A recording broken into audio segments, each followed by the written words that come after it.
Hello friends, welcome to my YouTube channel. So let's start the second part of this chapter. Now यहाँ तक हमने complete कर लिया था. So latest trend in the measurement of time, मतलब आजकल के टाइम पे, जैसे हमने एशियन टाइम में तो पढ़ लिया था कि पुराने टाइम पे किस तरीके से टाइम देखा जाता था. Now come to the no the latest trend in measurement of time, मतलब आजकल क्या यूज़ होता है टाइम के मेजरमेंट के लिए. The principle of simple pendulum is use in the pendulum clock. Pendulum हमने पढ़ लिया, सिंपल पेंडुलम क्या होता है, उसको यूज़ किया जाता है पेंडुलम क्लॉक में. The oscillation of the pendulum control the movement of the hand of the clock. कितने ऑसिलेशन हुए, कितना मूवमेंट होना है, ये डिसाइड करता है. ऑसिलेशंस जो हैं वो डिसाइड करते हैं पेंडुलम के कि कितना मूव करेगा hands of the clock. Hands आपको पता ही होगा, जैसे क्लॉक है ये हैंड्स होते हैं, मिनट हैंड, सेकेंड हैंड और आवर हैंड. ठीक है. A mechanical wrist watch does not have a pendulum, but जो रिस्ट वॉच होती है हमारे रिस्ट पे पहनने वाली, हाथ पे पहनने वाली वॉचेज़ होती है, उसमें तो पेंडुलम नहीं होते हैं. Instead it has a balance wheel which control the movement of its hand. उसमें क्या लगे हुए होते हैं, बैलेंस व्हील्स लगे हुए होते हैं जो कि कंट्रोल करता है उसके हैंड्स को मूव करने के लिए. ठीक है. These days most of us use quartz clocks and watches. आजकल क्या यूज़ होता है, क्वार्ट्स क्लॉक और वॉचेज़ यूज़ होती हैं. These watches measure time accurately, और ये किस तरीके से टाइम मेजर करते हैं, बिल्कुल एक्यूरेटली ये मेजर करती हैं. Quartz has a unique property of oscillating when subjected to a small amount of electric current. इसकी क्या खासियत है कि जो क्वार्ट्स क्लॉक और जो वॉचेज़ होते हैं उनको बहुत थोड़ी अमाउंट की इलेक्ट्रिक करंट गिवन करने पर वो क्या करने लग जाते हैं, ऑसिलेट करने लग जाते हैं, मूवमेंट करने लग जाते हैं पीरियोडिक. ठीक है. Now in these watches an electrical cell and a quartz crystal are placed in an electrical circuit. और इसमें हम क्या डालते हैं, क्वार्ट्स क्रिस्टल, इलेक्ट्रिक सेल और द क्वार्ट्स क्रिस्टल जो है वो फिट किया जाता है. The quartz clock are more accurate than the pendulum clock, और जो क्वार्ट्स क्लॉक है वो पेंडुलम क्लॉक से ज़्यादा क्या है, एक्यूरेट है, मतलब ज़्यादा एक्यूरेटली वो टाइम बताते हैं. So these are the pics of a non digital quartz watch. Digital नहीं है ये, डिजिटल होता है जिसमें नंबर्स आते हैं. ठीक है. So this is the back side of a quartz alarm clock, right. For measuring stops short intervals of a time, अगर हमने टाइम के बहुत छोटे से इंटरवल, मतलब सेकंड्स में टाइम को मेजर करना है, और स्टॉप वॉच इज़ यूज, तो क्या यूज़ किया जाता है, स्टॉप वॉच को यूज़ किया जाता है. It can be made to start और stop with the help of a push button and is use to measure the short interval of the time. इस पर पुश बटन्स लगे होते हैं, और अगर हमें शॉर्ट टाइम के लिए टाइम को मेजर करना है तो स्टार्ट और स्टॉप के लिए उसमें बटन्स को पुश कर दिया जाता है. For example eight sports event, है ना, कितनी जैसे रेस हो रही है तो कितने टाइम में बंद करना है या फिर किसकी स्पीड सबसे ज़्यादा है वो मेजर करने के लिए. It can measure 1/10 of a second, मतलब 1 सेकेंड का 1/10 पार्ट भी ये मेजर करता है. Nowadays digital watches are also available in the market, तो डिजिटल वॉचेज़ भी अवेलेबल हैं. This digital watches do not have hour minute और सेकेंड हैंड्स. इनमें जो आर का हैंड होते हैं, मिनट के होते हैं और सेकेंड्स के वो नहीं होते हैं. Instead they display time in digits, और वो किस में डिस्प्ले करते हैं टाइम को, डिजिट्स में डायरेक्टली. जैसे 2 लिख दिया, 2 o'clock बनाया तो, है ना, इससे डिजिट शो करता है. For the most accurate measurement atomic clocks are being used. Accurate management के लिए, मेजरमेंट के लिए एटॉमिक क्लॉक्स यूज़ होते हैं. These clocks are based on the vibration of the atoms for measurement of the time. अब atomic clocks में क्या होता है, एटम्स जो हैं वो वाइब्रेट करते हैं जिससे टाइम का मेजरमेंट होता है, मतलब उस तरीके से ऑसिलेशंस होते हैं. A timer is a special type of clock use to record the sequence of an event. Timer किस में लगा होता है, आपने देखा होगा, जैसे आप माइक्रोवेव में लगाते हो, कुछ भी आपको गर्म करना है तो 15 सेकेंड लगा देते हो, फिर 14 13 कर करके वो 0 पे आ जाता है, कंप्लीट हो जाता है, तो उसको बोलते हैं टाइमर. तो वो क्या करता है, एक स्पेशल टाइप का क्लॉक होता है जो कि इवेंट्स के सीक्वेंस को रिकॉर्ड करता है. And it is use in microwaves. Washing machine में भी आप टाइम्स लगाते हो, कितना रिंस करना है, कितना स्पिन करना है, राइट. ट्रैफिक सिग्नल पे भी टाइमिंग लगी होती है, and the air conditioner etcetera. So this is about the watches. अब बहुत इंपॉर्टेंट टॉपिक पे आते हैं, that is a unit of time, कि टाइम को हम मेजर किस में करेंगे. ठीक है, टाइम हो गया, किस में मेजर करेंगे? The standard unit of measuring time is second and it is written as small s. जो स्टैंडर्ड यूनिट है उसको किस पे मेजर करते हैं? हम सेकेंड्स में मेजर करते हैं टाइम को, और उसको स्मॉल एस से डिनोट करते हैं। The larger unit of the times are minute. अगर उससे ज़्यादा टाइम को मेजर करना है तो हम मिनट में बोलते हैं, और या फिर आवर्स में बोलते हैं। रिटर्न एज MIN मिनट्स, और आवर्स का H लिखते हैं रिस्पेक्टिवली। लेकिन जो स्टैंडर्ड यूनिट है वो क्या है? सेकेंड है, ठीक है। Some units and their conversion are as follows. 60 second से मिलके सबसे छोटी यूनिट क्या है? सेकेंड। 60 सेकेंड से मिलके क्या बनता है? 1 मिनट बन जाता है। 60 मिनट्स को मिला के कितना टाइम हो जाता है? 1 आवर हो जाता है। 24 आवर्स मिलके एक दिन बनाते हैं। 30 डेज मिलके 1 मंथ बनाते हैं। 12 मंथ्स मिलके 1 ईयर बनाते हैं, है ना। 10 ईयर्स मिलके डेकेड बनाते हैं, 1 डेकेड बनाते हैं। 10 साल को क्या बोल देते हैं? 1 डेकेड। और इसी तरीके से 100 ईयर्स से क्या बन जाती है? 1 सेंचुरी बन जाती है। 100 बोलो या 10 डिकेड्स, 10 टाइम्स 10 ईयर्स हो गए, 10 डिकेड्स हो गए, तो कितने हो गए? 1 सेंचुरी। और अगर 1000 ईयर्स हैं तो क्या बन गया उसका? मिलेनियम बन गया, ठीक है। So these are the some conversions. Now come to the another topic that is a motion. Motion होता है मूवमेंट, है ना। अभी आप समझ जाओगे अच्छे से। When you look around in your class, you see many things like desk, board and the tables do not move. जब आप अपनी क्लास में बैठे पढ़ रहे हो या घर पे देख रहे हो तो आप देखिए कि जो अलमीरा है, बेड है, बोर्ड्स हैं, या क्लास में जो डेस्क, बोर्ड और टेबल है वो मूव नहीं कर रहे हैं। They are said to be at rest. It means वो रेस्ट पर है, मतलब वो मूव नहीं कर रहे हैं, रुके हुए हैं, रेस्ट पे हैं। However, you see some children playing in the school ground. उसके बाद आप देखते हो कि कुछ चिल्ड्रन स्कूल के प्ले ग्राउंड में खेल रहे हैं।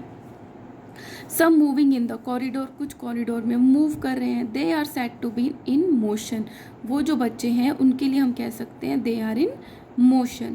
In science, an object is said to be at rest. Science में हम किस ऑब्जेक्ट को बोलते हैं कि वो रेस्ट पर है? When it does not change its position, जब वो अपनी पोजीशन चेंज नहीं कर रहा है, वही है जहाँ था विद टाइम। मतलब हमने 2 बजे देखा तो भी उसकी पोजीशन थी वही थी, और हमने 2:15 पे देखा तो भी उसकी पोजीशन वही थी। और with respect to its surrounding, जैसे एक बिल्डिंग है, बिल्डिंग से हमने देखा कि ये कार इस तरफ खड़ी है, और थोड़े टाइम बाद भी आप देखोगे कि कार इसी तरफ इसी जगह पे खड़ी है, तो ये क्या हो गया? ये क्या हो गया? ये जो कार है वो रेस्ट पोजीशन पे आ गई, है ना, with respect to the time और with respect to its surrounding. An object is said to be in motion. Object को हम बोलते हैं कि वो मोशन में आ गया, वो मूव करने लग गया when its position changes with time. आपने देखा ये जो कार थी पहले यहाँ थी, और थोड़ी देर बाद देखा कि मूव करके यहाँ चली गई, तो टाइम के साथ साथ चेंज भी हो गया पोजीशन। और बिल्डिंग के पहले इस तरफ थी, इस तरफ थी, तो उसकी सराउंडिंग के अकॉर्डिंग भी चेंज हो गई, तो उसको हम बोलते हैं कि वो जो ऑब्जेक्ट है वो क्या है? मोशन में है। In class 7 you have learn different type of motion like the rectilinear motion, circular motion, rotational motion और द पीरियोडिक मोशन, है ना। अभी डिफरेंट टाइप्स के मोशन है। ये क्या है? एक लाइन में चल रही है तो लीनियर मोशन हो गया। ये स्पिन कर रहा है तो क्या हो गया? रोटेट कर रहा है ना इस पे एक पॉइंट पे, तो रोटेशनल मोशन। अभी क्या है? सर्कल में घूम रहा है तो सर्कुलर मोशन। ये क्या है? एक जगह पे पीरियोडिकली मूव कर रहा है तो ये क्या हो गया? पीरियोडिक मोशन, ठीक है। So these are the different types of motions. Now slow and the fast motion. अब कोई ऑब्जेक्ट जो है वो मोशन में है, वो मूव कर रहा है। अब किसको बोलेंगे कि वो जो ऑब्जेक्ट है वो स्लो है, या किसको बोलेंगे कि वो फास्ट है? ये कैसे समझ में आएगा? When you go to the school by a bicycle, अगर आप स्कूल अपनी बाईसाइकिल पे जाते हो, it takes a long time, तो उसको बहुत ज़्यादा टाइम लगता है, ऑब्वियसली टाइम लगता है। But when you go to school by a bus, it takes a lesser time. But आप बस से जाओगे तो आपको कम टाइम लगेगा। तो किसकी स्पीड ज़्यादा हुई? बस की, क्योंकि सेम डिस्टेंस तो सेम था आपके घर से स्कूल की तरफ, लेकिन बाईसाइकिल से आपको ज़्यादा टाइम लगा और बस से कम लगा, तो किसकी स्पीड ज़्यादा हुई? बस की, ठीक है। तो ये क्या हुआ? स्पीड ज़्यादा होने का क्या मतलब है? कि जो बस है वो फास्ट मूव कर रही है as compare to the bicycle, whereas a bicycle moves slow. An object which takes a longer time to cover a certain distance is set to be slow, मतलब जो ज़्यादा टाइम ले रही है एक फिक्स डिस्टेंस को cover करने के लिए उसको हम बोल देते हैं कि वो स्लो है। Whereas an object which takes a shorter time, जैसे बस ने कम टाइम लिया to cover the same distance तो सेम ही था घर से लेके स्कूल तक, is set to be fast. Even the same object may move fast at the one time and slow at the one time. Obviously कि कोई भी ऑब्जेक्ट है, हो सकता है कि वो एक टाइम पे फास्ट मूव कर रहा है, एक टाइम पे कम। जैसे कि कार है, उसको हम तेज भी मूव चला सकते हैं और धीरे भी चला सकते हैं। अ बस में move slowly on the busy road, अगर रोड पे ट्रैफिक है तो बिजी है रोड तो वो स्लोली भी चल सकती है। And the faster on an empty road, और अगर सड़क खाली है तो वो तेज भी चल सकती है। You can find out whether an object is slow और fast by knowing its speed. अब आप कैसे देखते हो, आप अपनी कार में बैठ के देखते हो कि आपकी जो कार है वो 40 की स्पीड से चल रही है या 80 की स्पीड से चल रही है, तो आप देखते हो कि फास्ट कैसे चल रही है, स्पीड को देख के तो बता पाते हो कि कितनी फास्ट या स्लो चल रही है ना। तो उसकी स्पीड को जानना ज़रूरी है ये देखने के लिए कि ऑब्जेक्ट जो है वो फास्ट स्पीड से ट्रैवल कर रहा है या स्लो स्पीड से ट्रैवल कर रहा है, ठीक है। Now come to the topic that is the speed. अब स्पीड क्या है ना। The most convenient way to find out which of the two or more object is moving faster. अब अगर रेस चल रही है तो सबसे ज़्यादा कन्वीनियंट क्या है कि कौन सा फास्ट मूव कर रहा है, is to compare the distances travel by them in a unit time. हमने सबको 1 मिनट दे दिया और बोला कि दौड़ो, तो जिसने सबसे ज़्यादा डिस्टेंस ट्रैवल किया उसको बोल देंगे ना हम कि उसने सबसे ज़्यादा फास्ट ट्रैवल किया है, फास्ट चला है वो, है ना। सो गिवन टाइम है, 1 यूनिट टाइम है, कुछ भी हो सकता है, वो 2 मिनट भी हो सकते हैं, लेकिन सबके लिए इक्वल होने चाहिए। So speed of a moving object is the distance travel by it in a unit time. So this is the definition. Speed क्या होती है, speed of a moving object, किसी ऑब्जेक्ट जो मूव कर रहा है उसकी स्पीड होती है is the distance travel by it, कि उसने कितना डिस्टेंस ट्रेवल किया in a unit time, 1 unit time में। So it is called a speed. When you know the distance traveled by an object and the time taken by it to cover that particular distance, you can calculate the speed of that object by using the formula. अगर आपको किसी given object का ये पता है कि उसने कितना डिस्टेंस ट्रैवल किया है और कितने टाइम में ट्रैवल किया है, तो आप उसका स्पीड फाइंड कर सकते हो इस फॉर्मूले से।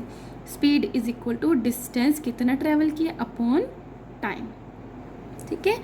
Suppose a car travels a distance of 240 kilometre in 4 hours.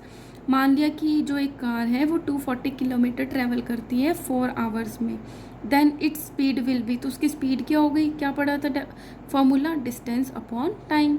Distance is 240, time हो गया 4। अब इसको कैसे सॉल्व करना है, 240 अपॉन 4, ठीक है। इसको कट करेंगे, 4 1 ज़ा 4, 4 6 ज़ा 24 और 0 60 किलोमीटर पर आवर आ गया इसकी यूनिट। ऑलराइट, सो दस the speed of the car is 60 kilometre per our, मतलब वो 1 किलोमीटर में 60 किलोमीटर ट्रैवल कर रही है, ठीक है। Now the unit of the speed, अब हमने टाइम की यूनिट क्या देख ली थी, सेकेंड। अब हम स्पीड की यूनिट देखेंगे।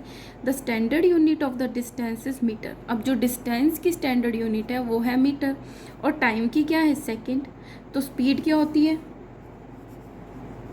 Speed is equal to distance upon time. Distance की स्टैंडर्ड यूनिट है मीटर, टाइम की है सेकेंड, तो स्पीड की यूनिट क्या हो गई, metre per second. So the standard unit of the speed is metre per second, that is metre upon second, ठीक है। The speed of the fast moving object like the car, train and the aeroplane is usually expressed in the unit of kilometer per hour. अब जो car, buses, trucks और जो aeroplane है वो तो बहुत ज़्यादा डिस्टेंस ट्रैवल करते हैं, तो मीटर में लिखेंगे तो बहुत ज़्यादा नंबर लिखना पड़ेगा, है ना। तो हम यूजुअली उसको लार्ज यूनिट में लिखते हैं किलोमीटर पर आवर में, कि कितना किलोमीटर ट्रैवल किया कितने आवर्स में, ठीक है। Let us perform a simple activity, बहुत सिंपल सी एक्टिविटी। आप अपने 5 फ्रेंड्स को बोलो कि गिवन टाइम में इतना आप रन करो, तो कौन जल्दी पहुंचता है उसकी स्पीड ज़्यादा होगी। Speed of the each your friend, इससे आप पता कर सकते हो कितनी स्पीड है, कितने टाइम में किसने कितना ट्रैवल किया, तो स्पीड फाइंड कर सकते हो। हु रैन द फास्टेस्ट, जो गिवन टाइम में सबसे पहले पहुँच गया वो फास्टेस्ट है। Who took the maximum time to reach the finishing point, इसको सबसे ज़्यादा जो एंड में पहुँचा है उसको सबसे ज़्यादा टाइम लगा है, ठीक है। तो आप ये फाइंड कर सकते हो। Now speedometer and the odometer. अब स्पीडोमीटर और ओडोमीटर क्या क्या होते हैं, ये भी बहुत इंटरेस्टिंग है। When you look at the dashboard of the car, जब आपके कार का जो फ्रंट है, जहाँ पे स्टेयरिंग होता है, वहाँ पे डैशबोर्ड को जब आप देखते हो, you find many instrument on it, आप इस तरीके के इंस्ट्रूमेंट्स देखते हो, है ना। The speedometer an instrument on a vehicle's dashboard which indicate speed o meter, speed को मीटर मेजर करने वाला। Dashboard indicates the speed of the vehicle at that instance of the time in kilometre per hour. तो वो क्या show करता है कि जो आपका व्हीकल है वो कितने किलोमीटर पर आवर की स्पीड से चल रहा है। अगर यहाँ है तो 20 किलोमीटर पर आवर की स्पीड से है, यहाँ पे है तो 80 किलोमीटर पर आवर की स्पीड से है, यहाँ है तो 160 किलोमीटर पर आवर की स्पीड से है, ठीक है। Odometer an instrument which shows the distance travel by the vehicle in kilometre. और ओडोमीटर क्या होता है, जैसे आप नई गाड़ी खरीद के लाते हो तो उस पर 000 मान लिया कि आपकी ये जो गाड़ी है वो ट्रैवल ही नहीं करी हुई है। फिर आप थोड़ा सा उसको मूव करते हो तो ये जो मीटर में शो करता है ना कि आप 1 किलोमीटर चल रही है, आप 2 किलोमीटर चल रही है, आप 1000 किलोमीटर चल रही है, तो ये होता है odometer. So odometer an instrument which shows the distance travel by the vehicle in kilometres, कि आपने कितना किलोमीटर इस व्हीकल को अभी तक चलाया है। The meter fitted on the top of the handle of the scooter and the motorcycle have in built speedometer and the odometer. अब स्कूटर और मोटरसाइकिल के जो हैंडल है उसी पे ये जो है वो बना होता है कि कितनी स्पीड से चल रहे हो, और आपकी जो स्कूटर है वो कितना चल दिया, स्पीडोमीटर भी है और ओडोमीटर भी है, ठीक है। Now come to the some MCQs. First is which time measuring device was not used in ancient time? पुराने ज़माने में कौन सा measuring device जो था वो यूज़ नहीं होता था? sundial, yes. Quartz watch, no. तो क्वार्ट्स वॉच जो है वो नहीं यूज़ होता था। सैंड क्लॉक भी यूज़ होता था और वाटर क्लॉक भी यूज़ होता था। An instrument which shows the distance travel by the vehicle is called. कोई व्हीकल कितना डिस्टेंस ट्रेवल किया है वो कौन बताता है, ऑडोमीटर शो करता है, ठीक है। Third is the SI unit, standard international unit of speed is, अभी हमने पढ़ा था क्या होती है, मीटर पर सेकेंड। स्पीड की क्या होती है standard international unit, metre per second. 1 decade is equal to, 1 decade किसके इक्वल होता है, 10 ईयर्स के इक्वल होता है। The distance travel by a body in a unit time, कितना डिस्टेंस ट्रेवल किया किसी बॉडी ने, मतलब ऑब्जेक्ट ने, in a unit time is called its speed, okay. So in next video I will do these numerical. Hope you like my videos, and if you like, please like, share and subscribe. Thank you so much.